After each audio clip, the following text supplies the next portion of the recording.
Gerd von Rundstedt was born December 12, 1875, in Aschersleben, Prussia, into a family with generations of military service. He entered the German army as a cadet in March 1892 and received his commission as a lieutenant in 1893.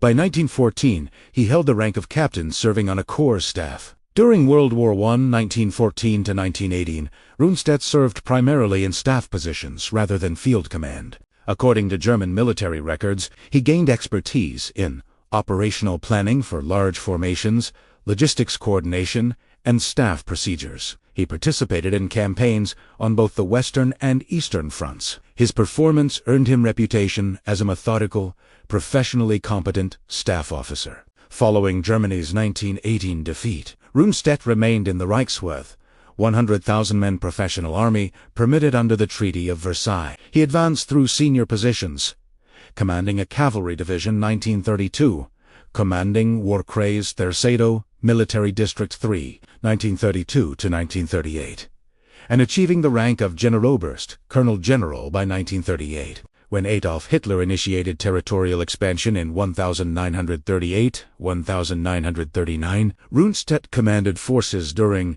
the occupation of the Sudetenland, October 1938, and participated in planning for the invasion of Poland. He was not a member of the Nazi Party and maintained professional distance from Nazi ideology. However, he served the Nazi state without objection, viewing his loyalty as being to Germany rather than to specific political leadership. During the invasion of Poland, September 1–October 6, 1939, Rundstedt commanded Army Group South, which attacked from Silesia and Slovakia toward Warsaw. According to operational records, his forces consisted of 10 de Armee General der Artillerie Walter von Reichenau, 14 de Armee Generaloberst Wilhelm List, and 8 de Armee General der Infanterie Johannes Blaskowitz etc. The campaign demonstrated effective implementation of combined arms doctrine. Panzer and motorized divisions conducted rapid penetrations, encircling Polish forces before they could establish coherent defensive lines. According to German after-action reports, Army Group South covered approximately 200 miles in 2 weeks, captured Krakow on September 6th, and participated in the encirclement of Warsaw. The Polish campaign ended October 6, 1939, with total Polish casualties exceeding 700,000. During the invasion of France and the Low Countries, May–June 25, 1940, Rundstedt commanded Army Group Afors, conducting the main attack through the Ardennes. According to operational plans developed by General-Lieutenant Erich von Manstein, then Rundstedt's chief of staff, the attack would penetrate through terrain the French considered impassable to armor, emerging behind the Maginot Line fortifications. Army Group A consisted of 3 armies totaling 45 divisions, including 7 panzer divisions. The attack commenced May 10th. According to German records, armored spearheads crossed the Meuse River at Sedan on May 13th to 14th, following Luftwaffe bombardment and engineer assault crossings. The breakthrough exploited toward the English Channel, reaching the coast at Abbeville on May 20th, cutting off Allied forces in Belgium and northern France. The campaign concluded June 25, 1940, with France's surrender. German casualties totaled approximately 27,000 killed and 111,000 wounded. Operation Barbarossa, Germany's invasion of the Soviet Union, commenced June 22, 1941. Rundstedt commanded Army Group South, which attacked from southern Poland and Romania toward Ukraine and the Caucasus. According to operational records, his forces consisted of approximately 57 divisions, including 5 panzer divisions and 3 motorized divisions. The campaign progressed rapidly. Initially, according to German war diaries, Army Group South captured Lviv June 30th, Gytomyr July 9th, Kiev September 9th, 665,000 Soviet casualties, and Kharkov October 24th. By December 1941, German forces had advanced approximately 400 miles and captured vast territories. However, the campaign also revealed strategic problems. Soviet forces did not collapse despite enormous casualties. New Soviet divisions appeared to replace those destroyed. Winter weather halted German advances before capturing Moscow or Leningrad. In December 1941, Rundstedt ordered withdrawal from Rostov-on-Don to establish more defensible winter positions. Hitler forbade the withdrawal. Rundstedt tendered his resignation. Hitler accepted it on December 1, 1941, the first time Rundstedt experienced consequences for providing professional military judgment contrary to Hitler's directives. In March 1942, Hitler recalled Rundstedt and appointed him Oberbefehlshaber West Supreme Commander West, with responsibility for defending occupied Western Europe from Norway to Spain, approximately 3,000 miles of coastline. According to OB West organizational records, Rundstedt's command included Army Group B, Northern France, Belgium, Netherlands, Army Group G, Southern France, and various independent commands. The force structure consisted of approximately 50 to 60 divisions. Numbers varied as units were transferred to other theaters. However, many divisions were understrength below authorized personnel levels, equipped with obsolete weapons, staffed with overage personnel or Eastern Troop Soviet prisoners of war who had volunteered or been coerced into German service, and lacking adequate training. The Atlantic Wall fortification program, initiated under Organization Todd direction, constructed coastal defenses, including concrete bunkers, artillery casemates, beach obstacles, minefields, and troop shelters. However, resources were insufficient to fortify all potential landing sites adequately. Priorities had to be established based on assessment of most likely invasion locations. The fundamental strategic disagreement between Field Marshal von Rundstedt, OB West, and Field Marshal Erwin Rommel, Army Group B, appointed November 1943, centered on employment of panzer reserves against anticipated Allied invasion. Rundstedt's doctrinal position emphasized holding armored reserves inland, approximately 100-plus miles from coast, awaiting Allied commitment to specific landing sites, then concentrating armored forces for decisive counterattack against the actual invasion sector. This approach followed classical German military doctrine of mobile defense economy of force across broad frontage, with powerful reserves for counter. At the decisive point, Rommel's position, based on North Africa experience, emphasized positioning armor close to likely invasion beaches, immediate counterattack within hours of landing, and destruction of invasion forces before they could consolidate. Rommel argued that Allied air superiority would prevent inland panzer reserves from reaching the coast. They would be destroyed by fighter bombers during movement. Neither commander could convince the other. According to command records, Hitler's solution was compromise, dividing panzer forces among multiple commands, with the strongest formations, including 12th SS Panzer Division, Hitler-Jugend Panzer Lehr Division, and others held as OKW reserves under Hitler's personal control. These divisions could not move without Hitler's authorization. Operation Neptune, the amphibious component of Operation Overlord, commenced early morning, June 6, 1944.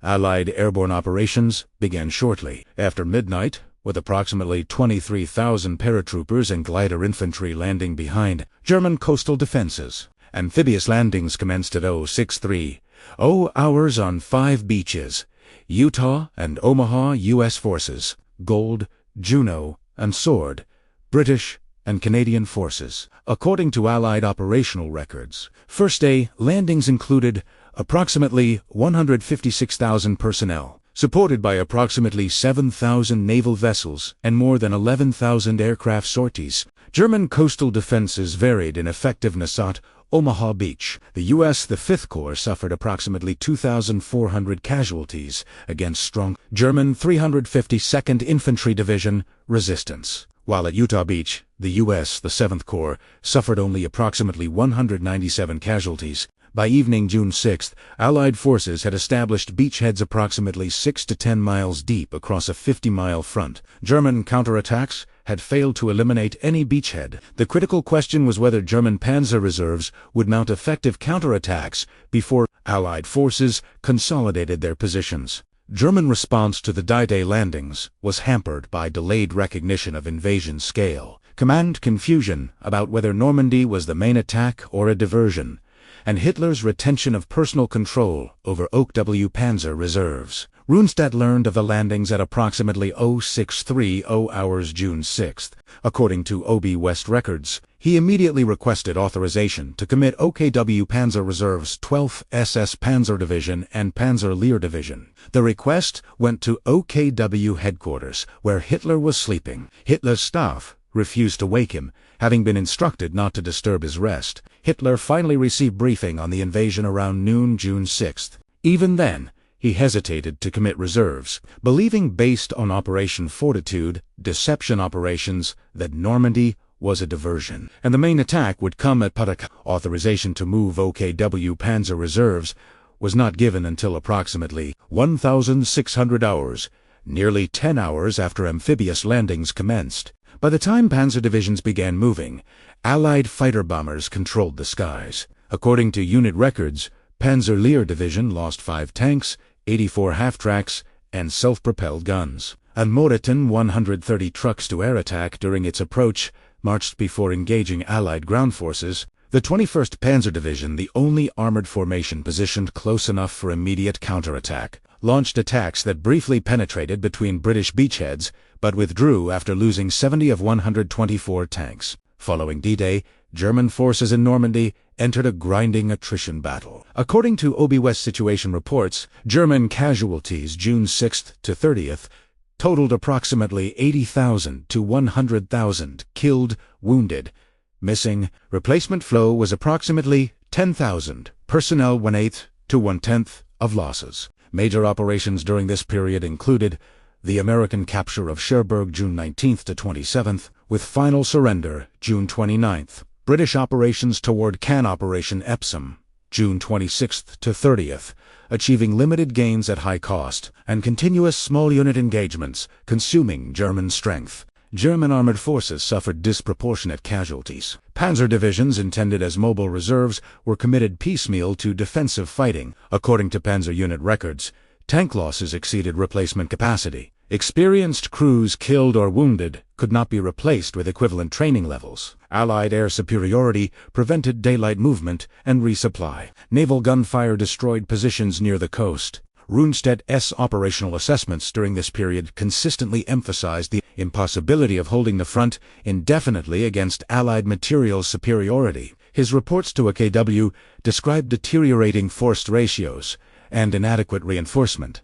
On June 17, 1944, Rundstedt and Rommel traveled to France near Soissons for conference with Hitler at a bunker complex, also called Wolfslagte, constructed in 1940, but rarely used. Rommel reportedly suggested considering political solutions seeking negotiated settlement before total military collapse. Hitler rejected this completely, accusing Rommel of defeatism. Hitler insisted new weapons V-1 flying bombs had commenced operations.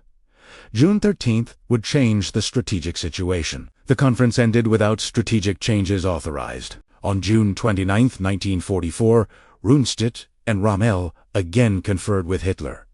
This time at Berlin. According to accounts, Rommel again emphasized the unsustainable situation. Rundstedt explicitly stated that the war in the West was lost and that continuing would only increase destruction. Hitler responded with familiar arguments about wonder weapons, Allied coalition collapse, and German will to resist. These conferences established pattern.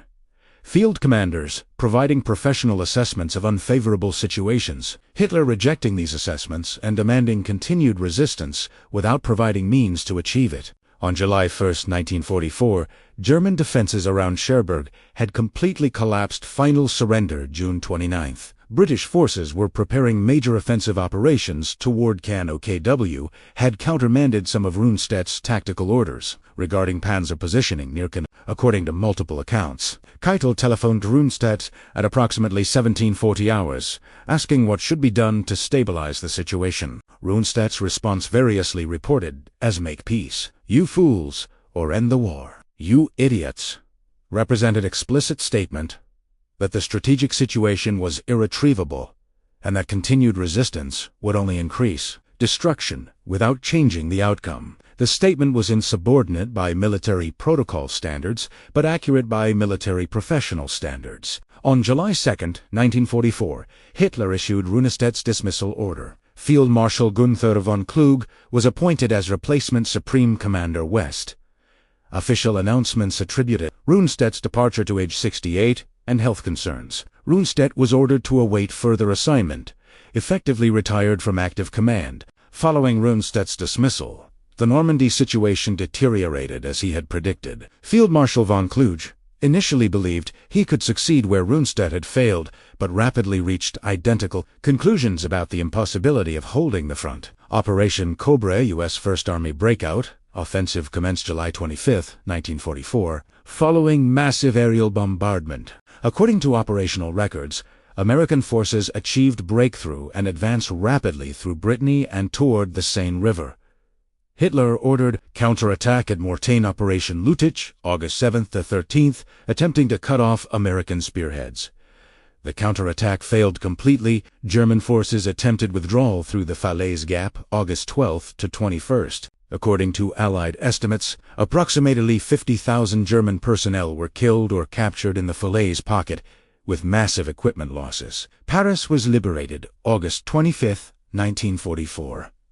By early September, Allied forces had liberated most of France and were approaching the German border. Von Kluge, suspected by Hitler of attempting to negotiate with Allies, was recalled to Germany. On August 19, 1944, while traveling back to Germany, von Kluge committed suicide by cyanide capsule. His suicide note urged Hitler to end the war, repeating what Rundstedt had said 6 weeks earlier. On July 20, 1944, Oberst Colonel Claus von Stauffenberg attempted to assassinate Hitler by planting a bomb in a briefcase during a conference at Wolfschanz Wolf's Lair headquarters in East Prussia. The bomb exploded at 12:42 hours, killing 4 people. But Hitler survived with relatively minor injuries.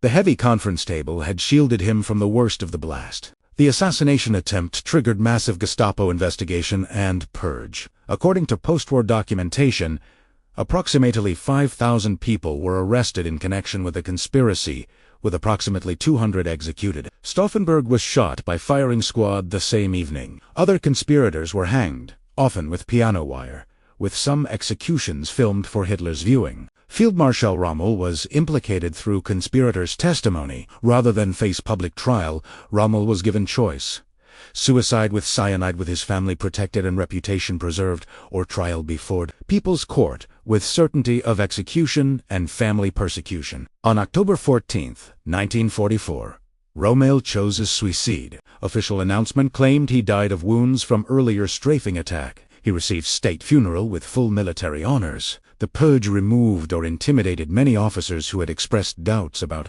Germany's strategic situation, further reducing the already limited flow of honest assessment to Hitler. In September 1944, with Germany facing invasion from both East and West, and competent commanders eliminated through combat casualties, dismissals, or purges, Hitler recalled Rundstedt to command as OB West. Rundstedt, age 69 with heart problems, accepted the appointment despite having no illusions about Germany's strategic position. Hitler planned major offensive through the Ardennes Operation Wacht am Rhein Watch on the Rhine, later known as the Battle of the Bulge.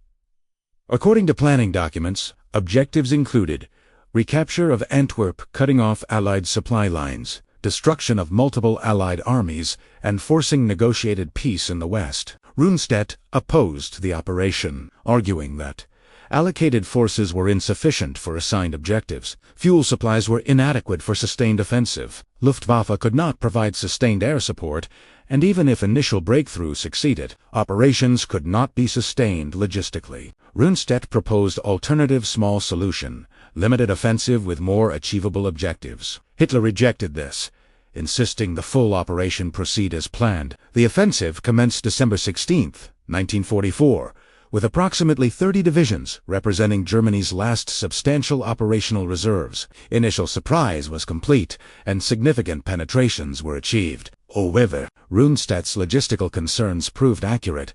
German forces ran out of fuel before reaching objectives. American resistance at Bastogne disrupted operational timelines, and when weather cleared after December 25th, Allied air power devastated German columns. By late January 1945, German forces had been pushed back to starting positions, having lost approximately 100,000 casualties and 800 tanks losses that could not be replaced. The offensive had accomplished nothing except accelerating Germany's defeat by consuming final reserves. In March 1945, Allied forces approached the Rhine River, the last major defensive barrier protecting Germany proper. On March 7, 1945, U.S. 9th Armored Division captured the Ludendorff Bridge at Remagen in Tacta, first Allied crossing of the Rhine.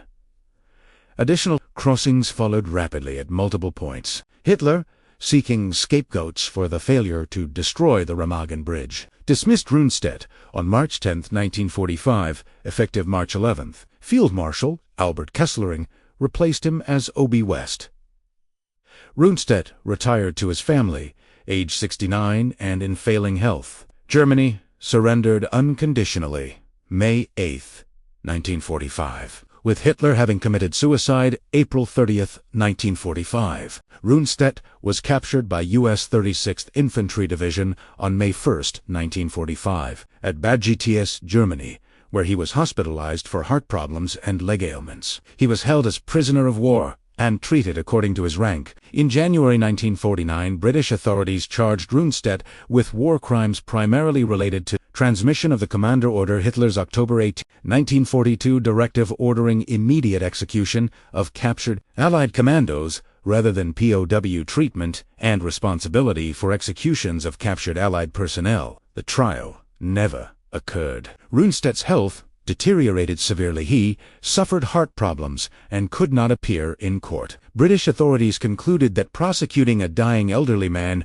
would serve no purpose. Charges were dropped and Rundstedt was released from custody May 1949. Rundstedt spent final years in retirement near Celle, Lower Saxony, British occupation zone, living quietly with his wife. He gave occasional interviews to military historians, but generally declined to discuss the Nazi period or his own role extensively. He never wrote memoirs and never published justifications for his wartime service. Rundstedt died February 24, 1953, age 77.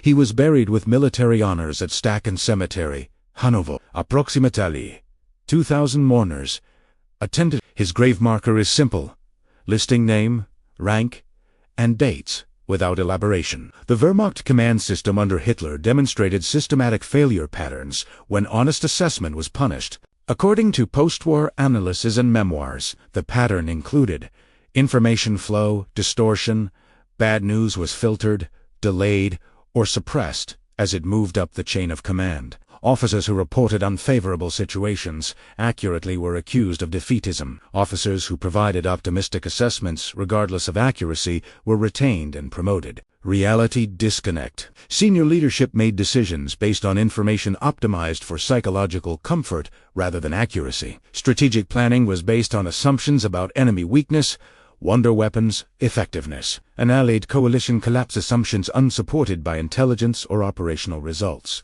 Punishment of candor. Commanders who provided professional assessments contrary to Hitler's views were dismissed. Rundstedt July 1944, March 1945, forced into suicide Rommel Octo 1944, Cluj August 1944, or executed following show trials, approximately 200 officers following July 1944.